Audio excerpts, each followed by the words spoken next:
Welcome to Comic Book Canon. Tonight, we have a new Joker in the new Batman. It's Miles Morales' world, and we're all rooting for him and Beyonce on Comic Book Canon. Welcome to Comic Book Canon. We are here. It is Friday, as we are every Friday. Happy to have you. Let me welcome in my co-host, partner in crime, Chris. Chris, how are you today? It's good. It's good. Happy Friday, everyone. How's your evening going today, Jeff? It's going well. It's going well. You know, I'm super excited about the show, as we do every Friday at 9 p.m. Eastern Time, 6 p.m. Pacific Time. We have a lot of news to talk about today, don't we? Yes, indeed. I'm excited. Before we get to the news, though, we have some sad information. Longtime comic book writer Denny O'Neil was just informed us. We were just informed that he passed away at the age of 81. He's a legend in this field. Many DC Comics. If you collected comic books, you were touched by Denny O'Neil. What a career he had, Chris. It's just amazing. Yeah, absolutely. I mean, he was right there. I think, you know, when you think about the 70s and 80s and the growth of comic books, the evolution of the genre of the writing, you know, he was pioneering it right there. For me, Legends of the Dark Knight, the Batman run, which actually my son just started reading. So he's, you know, even with his passing, you know, his stuff will be ingrained in for generations to come, you know. So absolutely. 100%. It will live on. His name will live on, and the contributions he made to this hobby that we love will live on. So rest in peace, Denny O'Neil. Mad respect. Okay, so that being said, we had some interesting news starting off this week. Starting off on Monday, it was revealed that The Flash, they fired one of their cast members. Hartley Sawyer was fired from The Flash for misogynistic and racist tweets. Completely inappropriate. Some of the things that he tweeted were. The only thing keeping me from doing mildly racist tweets is the knowledge that Al Sharpton would never stop complaining about me. Another one was, if I had a wife, I would beat the hell out of her tonight. LOL. Yeah, so obviously that kind of came as a surprise out of nowhere, considering their shut down production. He will not return next season. His response was, I'm incredibly sorry, ashamed, and disappointed in myself for my ignorance back then. I want to be very clear. This is not reflective of what I think or who I am now. Since then, Sawyer's Twitter has been deleted, so we don't have any stills of those tweets. But honestly, we really don't need them. It's kind of despicable what he did say. Yes, people do change. People, you know, you make mistakes. That's not who you may be now, but that's who you were. And at this point in time, we're kind of done with this, right? We are done with this divisive, this inequality, this racism, this sexism. It doesn't fly here, and we should not be tolerating it. And I think CW, they did the right thing in letting him go. Yeah, I mean, this is you know, there's been a lot of touchy issues when it comes to you know, throwing a PC label on things, and I'm just throwing that out there because that's you know, a lot of pushback that we get when everyone's under the microscope. But specifically these comments, I mean, they're pretty straightforward. I cannot condone whatsoever or even try to make excuses. Now these tweets were about 8 years old, but still, being in CW shoes, and hey, bad timing, right? With everything going on in the world and in this country right now, CW had to do what they did, and they made a stance saying that this is what we stand for, and this doesn't reflect that. And I get that. Now, we want to be able to be humble. We want to be able to listen. We want to be able to not allow mistakes that we make as human beings affect us throughout life. You know, if we commit a felony at a young age, we serve our time when we come out and we want to be changed, but yet we can't get a job. You know, that's a tough strike against us. And we want to acclimate ourselves back into a community. Just use that as an example. But I think these comments were pretty straightforward, and there's no, you know, you can ask, was he joking? I don't know where this guy's career was at that time. Was he trying to be comedic and he thought these things were funny? And I know, you know, comedians push the boundary with some things, but again, I think it's pretty clear and obvious that I found no humor in these whatsoever. Usually, I'm all for sitting down, having the discussion, and not trying to ruin somebody's career based on something they did 8 years ago. But I can't argue with the decision made by CW right now. It's pretty straightforward, and I'm extremely disappointed myself. Yeah, there's no tolerance for that one now, and there shouldn't be. It's time for change, and I'm glad again CW did what they did. But for more optimistic news in DC world, we have some interesting news that could be happening, may be happening, but it's interesting and exciting as well. Yeah, and it goes with a lot of stuff we report. Not everything's concrete, but at least we have Matt Reeves talking about this, and that is Matt Reeves, director of the Batman, talking about wanting to bring in Joker into his trilogy. So now we know that Joker is not going to show up in the first installment. We have Catwoman, we have Riddler, we have Penguin. It's already packed, but Matt Reeves did go on record stating that he wants a fresh new take on the Joker, and he would like the Joker to appear in the second and third films of the trilogy. He did say that there's going to be Easter eggs in this movie, in the first movie, so we'll look forward to that. The thing is, I'm all for this. I think Matt Reeves has the right approach to introducing this character. It's so tough, I think, for all of us when we've had such iconic portrayals of this character in the past that, you know, he's going to be under scrutiny for whether it's the actor that he chooses and what that actor does with that role, if and when we do see it on screen. Yeah, that actor, cliche as it is to say, he has some big shoes to fill. Like, the bar has been set. You know, you thought the bar was set with Heath Ledger, and it was right here. And then, boom, Joaquin Phoenix comes and meets that bar. In my opinion, others may disagree with that. But those two performances were out of this world. And for somebody to step into that role, it's going to be daunting. I would love to see the person that's going to accept that challenge. You know, we've heard some names out there as a potential, actually more probably fan wish list than anything else. But man, that is not going to be easy to fill that role.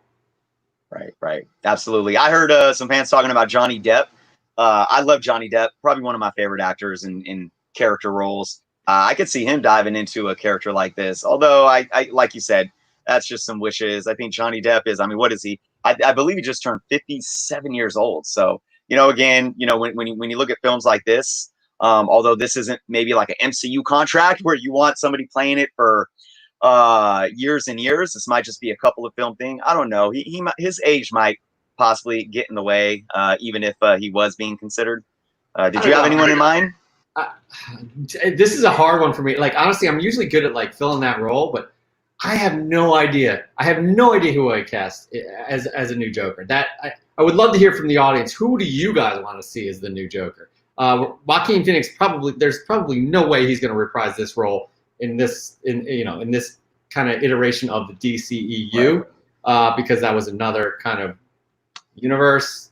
Absolutely. I'm happy to say that, but anyways, it'll be interesting. I'm glad to hear that Matt Reeves is laying the pavement down for a new Joker, but we'll see. Actually, B-Level Star Wars wonders, what do you guys think of people wanting a sequel to the 2019 Joker? I felt it was best meant as a standalone film, but I'm all for the idea of a more adult-oriented DC villain one-off movies.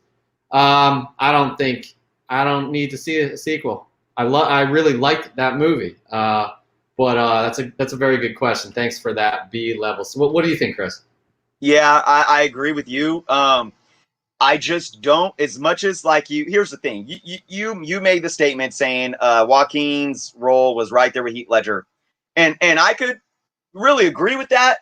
But I'm not even saying that he was even in the same category because his character was so different.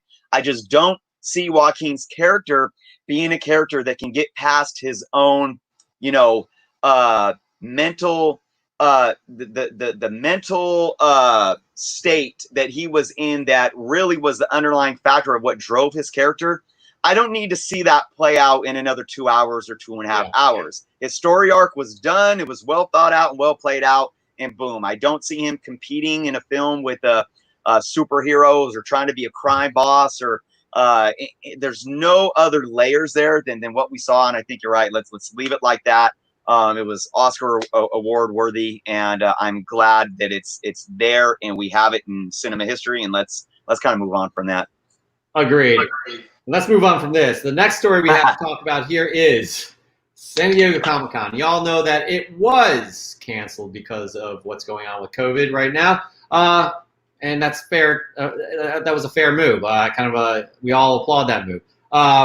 However, it was just announced that San Diego Comic-Con will be virtual this year. That means everybody around the globe will be able to see it for free. That includes they'll still having their hall exhibits. Could we have another Hall H? Let's hope so. They'll have exclusive products like exclusive covers, those types of things. They'll have the panels, TV, movies, all that stuff. They'll also have a masquerade or cosplay costume contest, which will be interesting because, man, it is overrun with cosplay, which is awesome to see. I just don't know how they're going to do that in a virtual world. And they're even going to have badges to print out to virtual guests. I think this is a necessary move. They got to keep it going. They got to do something this year. Not having a Comic-Con is like not having a Christmas for us geeks here. Chris, what do you think?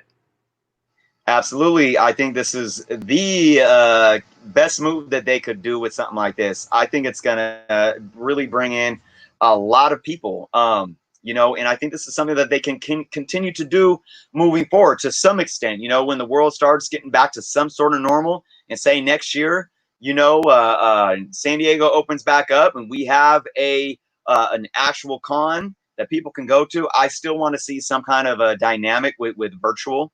That way more people can still be involved. So this is definitely part of our evolution, I think, moving forward. And we realize now that having these virtual avenues, whether it be entertainment or for business or whatever it may be, I don't think they're going to go away. I think this has really changed the game, and this is one positive thing that we can really, take away from a bad situation. Yeah, I agree too. Like, I think they should. Hopefully, they'll take this component of what we're dealing with right now and be able to use that to share with the world what Comic-Con is and have those people experience Comic-Con with everybody else. I think it's absolutely insane that they've rarely live streamed anything from any of the halls all throughout Comic-Con. I think this is something that they really need to rethink this year, and I really hope that they do make that happen and we're able to see some of the big announcements from any of these virtual halls, because it's not going to, by having it exclusive to the people in the audience, you're not going to, going forward next year when we do have events and people are going to be able to go, people are not going to lose the excitement of going to San Diego Comic-Con because they'll be like, oh, I could just watch this at home on my computer. Absolutely. Now, you're going to want to be in that hall. You're going to want to see those actors, those directors talking about those things, and you're going to want to experience it with a few thousand people.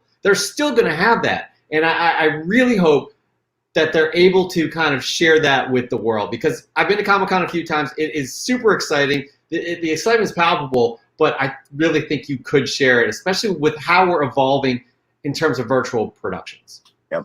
And you said it right there. It's about evolving, and imagine having, instead of waiting,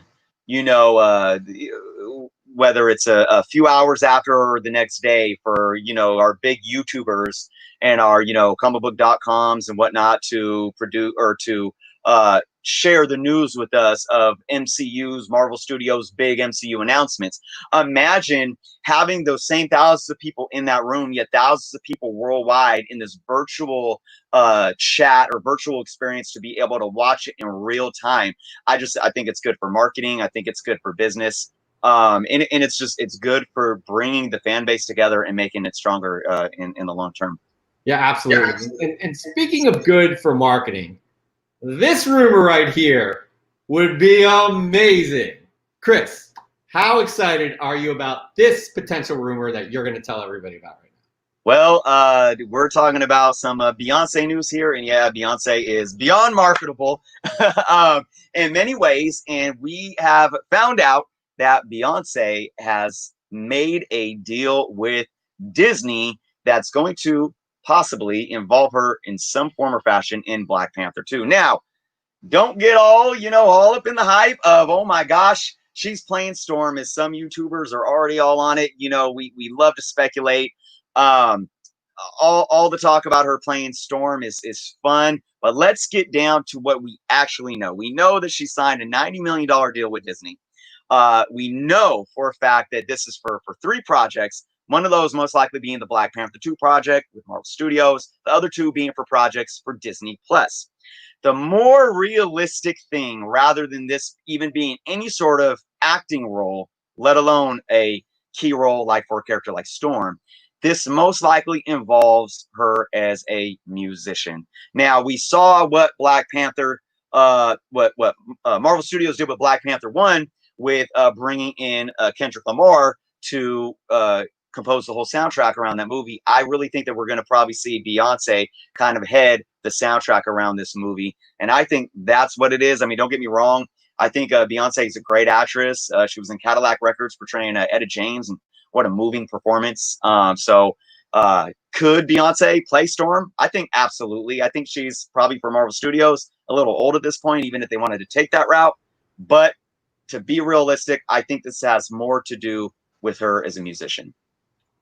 Yeah, I agree to that point, but I hope you're not right, because I would really love to see somebody of that stature in a Marvel film. She's got the acting chops. I mean, as you said, and also Lion King too, which is was a Disney production. I thought she was great, even though most people are like, oh, it's just a VO role, voiceover, but you have to act, you have to emote just your voice, which is not something that's easy to do. And stepping into something like that, she did a wonderful job, and I would really love to see her play somebody prominent in the Marvel universe. Whether that's the case or not, it is a bit more speculation than it is kind of substantial, but I'm hoping.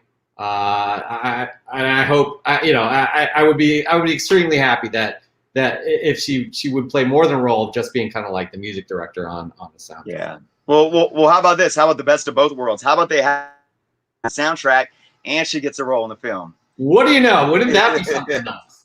Well, absolutely. So, I mean, we'll see. I think whatever type of production she's involved with, it's going to be great. So, but speaking of production, Jeff, we have some production news of something getting off the ground and running here.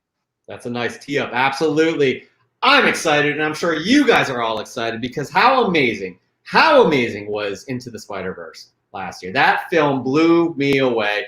For me, it was something I've never seen before in terms of the texture, the tone, the music, everything about that film just drew me in. I loved it, and I was really skeptical when I heard about what they were trying to do about multiple Spider-Man from multiple universes. I thought that was too difficult for the mainstream to grasp, but they killed it, and I am super excited to hear that Into the Spider-Verse, the sequel, began production just a few days ago, where we found out that Nick Kondo, he's one of the animators on the film, he tweeted, "First day on the job," with Miles Morales' logo. I mean, how amazing is that? How excited are we that October 7th, 2022, we are going to see the sequel to this wonderful film that my 4-year-old daughter just loves. She loves Spider-Gwen. She loves Miles. She loves Spider-Man now because of it. I'm super excited, if you can't tell. Yeah, absolutely. I mean, I was right there with you, skeptical of the announcement of the first film. Sony's left the bad taste in a lot of people's mouth with how they've handled Spider-Man in the past. But yeah, I mean, it was great. My kids loved it as well. And I think this is a real amazing film that's really defining something for a generation. So I'm excited. I think that Sony needs to really stick with this and keep the route that they're going, because outside of them, doing this right so far, this character just continues to grow and grow. And I think Sony, has to continue to handle this appropriately. And let's have a, Miles Morales animated franchise for the next decade. Yeah, that couldn't hurt at all. And I am all for it. And Sony is doing this right. Please don't mess it up. But speaking of Miles Morales, the news doesn't end there, does it, Chris? Oh my gosh. Wow. So yeah, now, you got so much going on with this character. And funny thing for me, I learned this for my son. It was what, a couple days ago, or was it yesterday that it was announced? I'm in my room and the door kicks in and my son comes in. I'm saving up for a PlayStation 5. Why?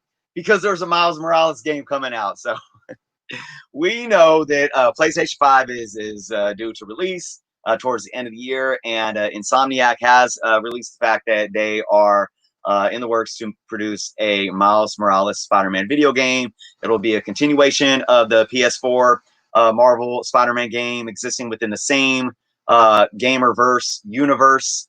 And man, Insomniac, they're just, I mean, they hit a home run with Spider-Man. As you guys may know, there was Easter eggs to Miles's, basically his origin story. And then if you guys watched the preview for this Miles Morales video game, just amazing. I mean, it gave me goosebumps. It was that good. And you hear Peter's voice in the background encouraging Miles to fulfill his destiny as a superhero. And then it goes into you seeing Miles in full on action. And just, I really can't, I'm not a gamer. I can't tell you that I'm going to sit and play this game, but I can't wait to, I hope my son does a good job saving money so we can get that PS5 so I can watch him play this game, because I'm excited for it. And yeah, I mean, I think this game has the ability to break records in terms of sales. 100%. I mean, what they did with that last game, from what I saw, I'm an Xbox guy. I was tempted to go buy PlayStation just for the last Spider-Man game. Right. I just don't have much time. I barely played my Xbox, so I don't know, man. That trailer blew me away as well, and like I am tempted again to see it. It was outstanding, and to see Miles just be immersed into kind of like this whole Spider-Man universe now, and be just as popular of a character these days. It blows my mind. I'm super psyched for this game. Just the trailer alone, and maybe we'll pop the trailer in the link. We forgot to earlier, but you guys, if you haven't seen that trailer, check out the PlayStation 5 Spider-Man Miles Morales trailer. It's just unbelievable. As Chris said, it gave me goosebumps too. I was like, whoa. So absolutely. And for those who say that video games are not art, I don't understand. So yeah. But anyways, that wraps up our news. It was an interesting week. Not a lot of hot news. Hopefully, we're waiting for Comic-Con in the next month or so. But we'll be back again next week for the news. But right now, what we do each week is we check out the top 10 hottest comic books on the market these days based off of cover price. Cover price is kind of like a stock index. It's like the NASDAQ or the Dow Jones or what have you. They take actual sales data from the past week, and they go through that data, and they give you the top 10 hottest comics of the week. And here they are. At number 10, we have X-Men. Number 5, the second appearance of Omega Red. Number 9 is Fallout number 4, the second printing. Number 8 is Uncanny X-Men 160, the first appearance of Ilyana Rasputin, a.k.a. Magic. Number 7 is Captain Marvel, The End number 1, Peach Momoko variant. Number 6 is Secret Wars. Number 8, the first appearance of Spider-Man's black costume. Number 5 is Amazing Spider-Man 361, first appearance of Carnage. Number 4 is Marvel Action Avengers. Number 10, first appearance of Yellow Hulk. That was I think that was number 1 last week. Number 3 is Ultimate Fallout. Number 4, the first printing. Number 2 is Ultimate Fallout 4, the second printing. Number 1 is New Guardians number 2 and the first appearance of Snowflake. That is something we're going to get into soon, Chris. But Chris, there were 3 books. Actually, let's be fair. Actually, there were 5 books that caught your interest, and let's have you go through those right now. Yeah, absolutely. You know, you see a lot of the books on here. Probably have to do with a lot of movie speculation, hype, and whatnot. But a few that really stood out to me is number 10 on the list, and that is X-Men number 5. This book is the second appearance of Omega Red in the from the Jim Lee run in the 90s. Now, For me to have this book in the top 10 is really awesome, and it's fun to me because this isn't a first appearance. Number 4 was his first appearance, but Omega Red is such a great character. This is his first full cover appearance, and I'm a huge fan of Jim Lee. So to see a book like this with a cover like this, it just shows to me that people are probably really diving into this character, and that it just has a really awesome cover that pulls people in. This is actually a book that I would probably send to CGC just to have it encapsulated to show off such an amazing cover. I do feel that Omega Red is an underrated supervillain at this point. And it's interesting not to see the first appearance up here with the second appearance. But like I said, when you have such an amazing cover to pair with it, pretty awesome. And I know that there's been some talk over the last year of Omega Red being introduced into the MCU when we see the X-Men. I'd be happy to see that. So this is just a fun book to see up here. Nothing too crazy or too valuable, but but with that said, something that I just am loving the fact that I get to talk about it right now, and that is all things Miles Morales. And we have 3 different Ultimate Fallout number 4 books on this list. We have obviously the first printing, the second printing, and the variant cover. Guys, this really speaks to this character and the fact that Marvel did an amazing thing that is rarely done. It's hard for comic book publishers to find that niche with a new modern character, and they did a good job by taking one of the most iconic characters of all time in Spider-Man and bridging that with a brand new character under the mask and doing something that worked and really spoke to fans. We have, in the same week, we have the announcement of Into the Spider-Verse 2 being put into production. We have the announcement of a Miles Morales video game that I think is going to break sales. And then we have these books. Everyone is trying to get a hand on this first appearance of Miles Morales. If you can't afford the first copy, that actually I just saw, I believe it was a 9.6 sell for almost $1,000 this last week. If you can't afford that, go for the second printing. If you can't afford that, go try to find the variant. They are out to get this character right now. And honestly, guys, it does not slow me down. This is one book that I do feel is a modern book that will, in the long run, compete with first appearance Bronze Age books such as Hulk 181 or Giant Size X-Men number 1. I truly believe that. Jeff, I don't know if you wanted to just touch on that real quick. I do. I want to say that's a hot take. That is a lofty goal for a book like this, a modern book like this, to reach that peak. But I mean, it is kind of crazy though, $1,000 for this book. I think 9.6 is insane. Anyways, it's a good. I mean, it's definitely one to watch. If he's only going to get more popular, I don't know. That I'd be amazed to see if it does reach those heights of Hulk 181. Yeah, we shall see. We shall see. And like I said, I love talking about that, but I got one more book to talk about, and that is our number 1 on the list, guys. I'm telling you, I had a laugh with this. But hey, let's all have some fun and laugh sometimes, right? Now, number 1 on the list this week is DC's New Guardians number 2. And you might be scratching your head saying, what the heck is New Guardians number 2, and why is it number 1 on the top selling comic books of this week? And that's because it's the first appearance of a villain that might not be well known, but his name is Snowflame.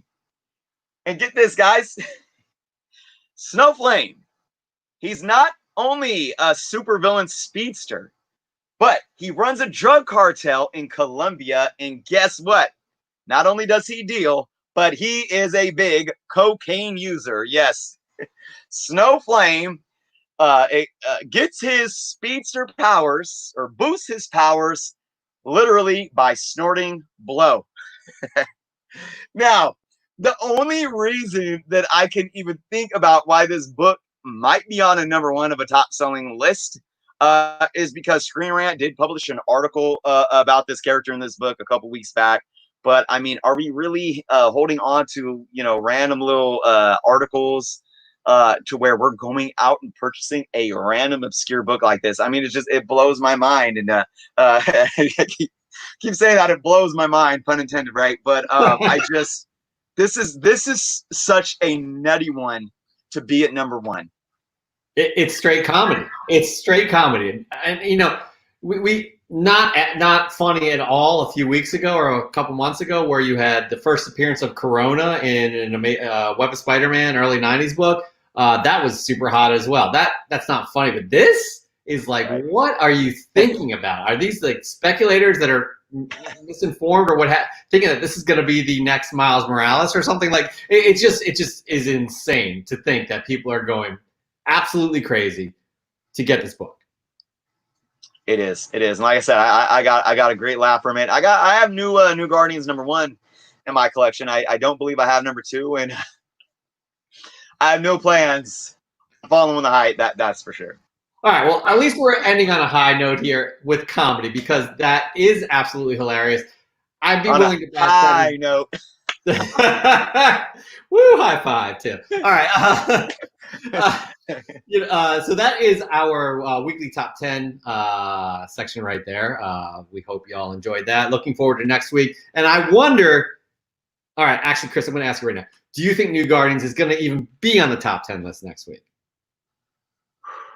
I'm going to say no. I'm going to say no. Now, I will say that I know the Screen Rant article came out a couple weeks ago. So maybe it just took enough time for people to catch up. That was the case. But like I said, I couldn't find any other evidence of why people are really buying into this book.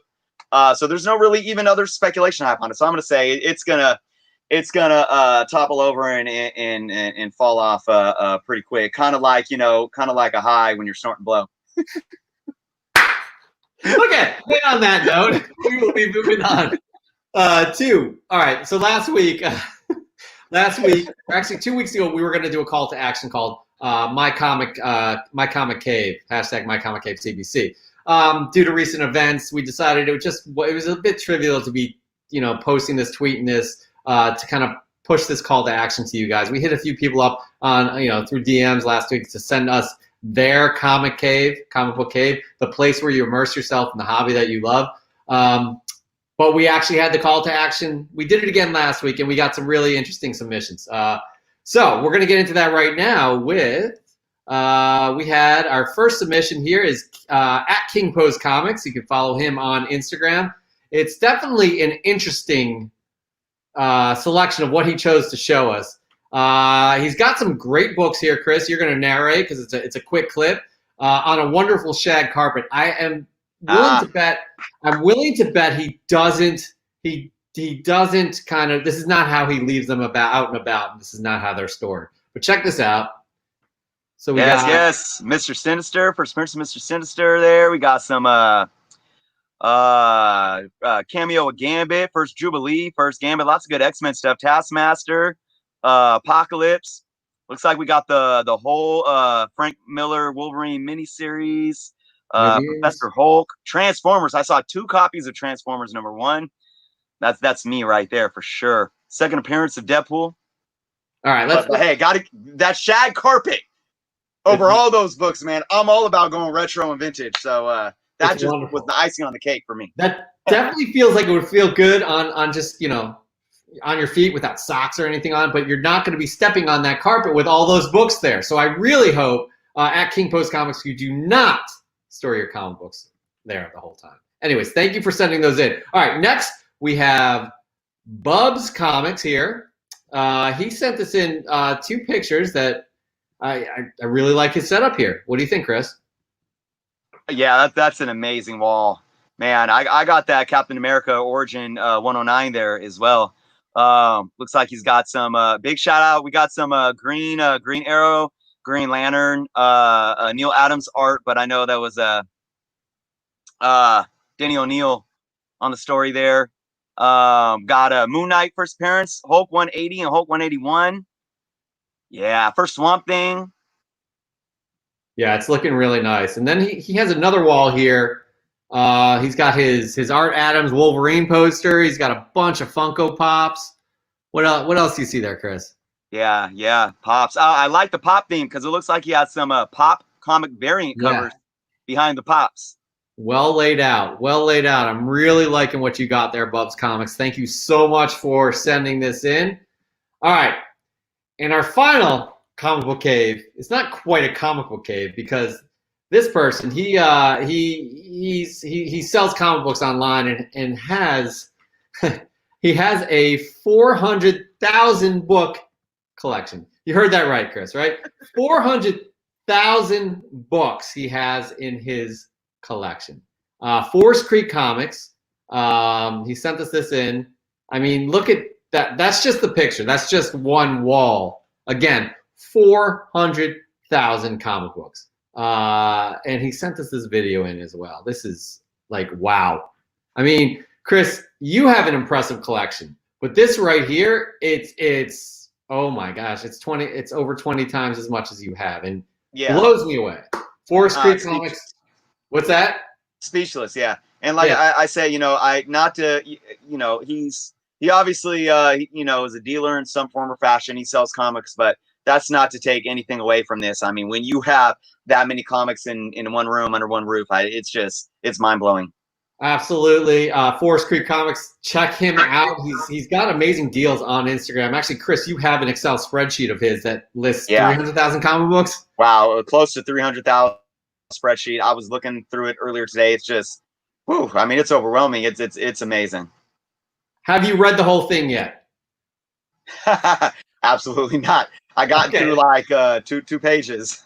I was hoping that'd be your answer. Forest Creek Comics, thank you so much for sending it in. You guys all check them out. Bubs Comics, King Pose Comics, and Forest Creek Comics. Check these guys out. Thank you so much for sending these in. All right, now it's the last part of our show here, the old Q&A. And Chris, I'm going to start off with a really hot take. I don't know if this guy is trolling here or if he really, really, really, really, really believes this. Mike Sears, you watch us a lot. I really appreciate that. Chris really appreciates that. But I saw a comment you put in here that I don't know. Chris, you got to read this. Go ahead. The MCU ended with Endgame. What? What? I mean, what?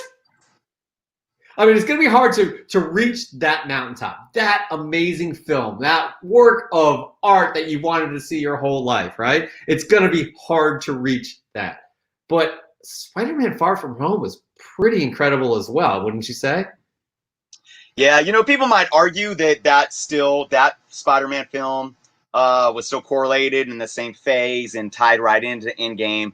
So for those that are kind of naysayers on where the MCU may go, they might kind of pull that one back, if that makes sense. But, hey, look, on the flip side of this, I will argue and say when the MCU first started rolling, people were calling the Avengers as the B-list characters, Captain America, Iron Man, So it's interesting now that we see that Avengers squad and all the characters over the last 12 years as the epitome of the MCU. And now that we have no Cap, now that we have no Iron Man, it's going to deflate. But really, let's look back at how we had perspective on them 10, 12 years ago. So really, Kevin Feige and Marvel Studios has so much more to work with. And I think they're just getting started. I mean, let's talk about this and this alone. How about the horror genre? And we're going to see a lot of that probably within the next 5, 7, even 8 to 10 years. So I think that genre alone, outside of looking at the bigger picture, the end is really far from done, in my opinion. Yeah, here's the deal. I mean, in Feige we trust. That's what I believe, because he's rarely let us down. On top of that, they just got Fantastic Four. They just got X-Men, right? Yeah. They just re-upped with Spider-Man. I mean, these beloved characters, I will not agree with people when they say that these were D-list characters. Iron Man was a D-list character. Growing up, I never thought that. That's my opinion, my perception. I agree. But, like, he is just what you said. He is just getting started. Also exploring these other genres. You got WandaVision, which apparently is going to be the wackiest thing that they have done to to this day. So, Mike, thank you so much for watching. I cannot agree with that, and I can't imagine anybody else here as well. I saw another one here. Oh, man, where'd it go? It's hard to do this all at the same time. Mike Sears, you definitely had a few other interesting comments, too. Maybe we'll get to that in a second.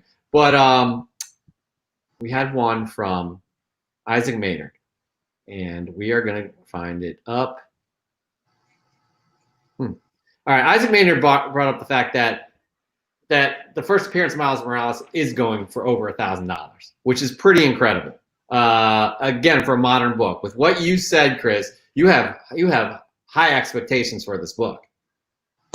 Yeah, absolutely. And you know, it's a book that I've been looking at over the last couple of years, just watching what it's been doing, and I've been right regarding this book and what it's been doing. Not to toot my own horn, I'm just being honest here. I, you know, coming at it from a business standpoint, coming at it from understanding comic book collecting as an investor's market. You know, there's so many variables that we take into consideration when we look at value of a book, you know, return on investments of books, and what that means in the long term. There's a reason why modern books will never hold value like older books. You know, it's obviously even go back to golden age, silver age, but even bronze age. You know, you look at going into the 80s and in the early 90s, you got mass production of books. Well, mass production, it does not exist anymore. Some titles that are modern titles are actually getting produced less than some books in the 60s or 70s. So there's less copies of them. But more and more people are taking care of their books. You get a lot more of these books in higher grades, where older books, higher grades are more rare to find. But this is a book. This is a book that when you just talk about demand and the supply that's out there, the demand is still extremely, like almost exponentially at this point, exceeding the supply of this book. And when that happens, it changes the market. And although I do believe, like most modern books, this isn't a book that's going to have exponential growth consistently. We have a lot going on right now. We just had in Spider-Verse, 2018, right? We have Miles Morales show up at the end of the Spider-Man Insomniac game last year, I believe, right? Or was that 2018 as well? The new movie coming out. We have Miles video game coming out. There's a lot of things going on. Talks about Miles Morales showing up in the MCU, but there's so much of these things that we can speculate on, though, that are going to last years. That's not going on. He is a brand in his own. It's not stopping soon. But even when the bubble slows down of the speculating on this character, when you look at what the trend will do in the market, it's going to slow down. But I'm telling you, because that demand is so high, it's not going to dip past the threshold, and it's going to sit at that, and then it's going to do what most key books do, which is slowly increase in value over time. So yes, we may be at this upward exponential climb, but even when that cools off, it's going to gradually continue to go up and go up and go up. And that's my word. I'm sticking to it. If we're still doing this show in 5 to 10 years, come back and talk to me, and I'm going to say, yes, I knew it. We got the tape. We got the tape. All right, moving on to a point that we brought up earlier, B-level Star Wars. Thank you. I'm not even a huge gamer, but I strongly agree that video games are art. I mean, how can they not be? There's a story that's written, right? On top of the fact, there's also kind of choose your own adventures in some of these games as well that have different outcomes based on where you decide to go and what you decide to do. Add in the art and the way that these characters move and the environments. It is an art form to create a video game, and I won't accept any less of an answer. I don't understand where people are just want to crap on video games and things. I'm not a huge gamer either, but I appreciate how these things are put together, and it takes a huge team, just like a movie, to put these things together because they're telling a story. And not only are they telling a story, I like what he also says here, B-level Star Wars. There's an argument to be made. Video games are more mentally stimulating than watching a film because you are immersed in this environment. And for people to say that, it was Roger Ebert, I think, that used to say that video games are not art. I respect that guy. I have mad respect for that guy, but I don't agree with that. Yeah. Yeah, I'll look at it in two perspectives. I totally agree with you. One, I'm an artist myself. I'm an artist in many forms. I'm a musician. I draw. I write. And the element of the art that goes into the video games, that's art in itself. Look at computer graphics and how advanced it is. I remember when the first Transformer movie came out, which really was a breakthrough when it comes to CGI and cinema.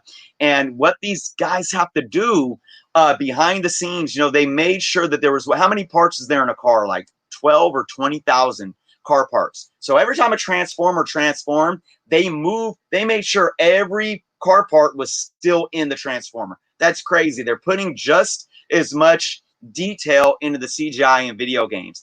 And to the second part, you're absolutely right about the evolution of video games, being immersed in it and being involved in the story. My kids will watch YouTube videos of the gameplay because the story is so good that you don't even have to be playing the game. You could just sit back and watch it like it was a movie. And it's really amazing. Now, don't get me wrong. As a gamer, myself coming up in the age of Atari and Nintendo and Sega and so forth, it's tough for me to sit and play something that takes so long. But that's just because I'm a grown man that has bills to pay and a job to do and all these other things, you know. But for these young kids, I think there is absolutely something there to where it really gets them involved and it stimulates the mind on a very deep level as well.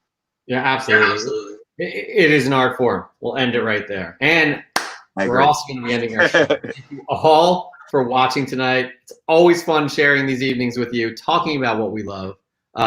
Chris, I can't wait for next week. How about you? Yeah, I can't wait for that. My thing that I'm waiting on now is I'm going to see if this new Guardians #2 is still up at the list. So that's what I'm looking forward to. Yeah, so again, we'll be here next week. We'll be collecting the news. We'll be talking about the top 10 hottest comic books. We may have an interview here. We may have something to show you there. But again, thank you so much for spending your evening with us. It's always a blast. We really appreciate it. Y'all take care. Have a good rest of your week, and we will see you soon.